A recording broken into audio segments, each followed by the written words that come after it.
அமாவாசை தினத்தன்று கும்பகோணம் கஷேத்திரத்தில் நடைபெறும் பிரத்யங்கரா ஹோமத்தில் பியோர் பிரேயருடன் கலந்து கொள்வதன் மூலம் பில்லி சூன்யம், கண் திருஷ்டி, தொழிலில் கண்ணுக்கு தெரியாத எதிரிகள் மற்றும் தடைகள் நீங்கி ஆரோக்கியமும் வளமும் பெறலாம்.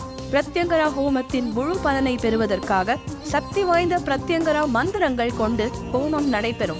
தேவி பிரத்யங்கராவின் ஆசீர்வாதத்துடன் எதிர்மறை சக்திகளை தடுக்கவும், ஆரோக்கியம் மற்றும் செழிப்பை அதிகரிக்கவும், உங்கள் வணிகம், வீடு மற்றும் அலுவலக இடங்களுக்கு அனைத்து வகையான பாதுகாப்பிற்கும் பியோர் பிரேயரிலிருந்து சக்தியூட்டப்பட்ட பிரத்யங்கரா எந்திரத்தை ஆன்லைனில் ஆர்டர் செய்யவும். இந்த ஆற்றல் மிக்க எந்திரங்களை பற்றிய கூடுதல் தகவல்களுக்கு எங்களை www.pureprayer.com அல்லது கீழ்கண்ட எண்களின் மூலம் தொடர்பு கொள்ளவும்.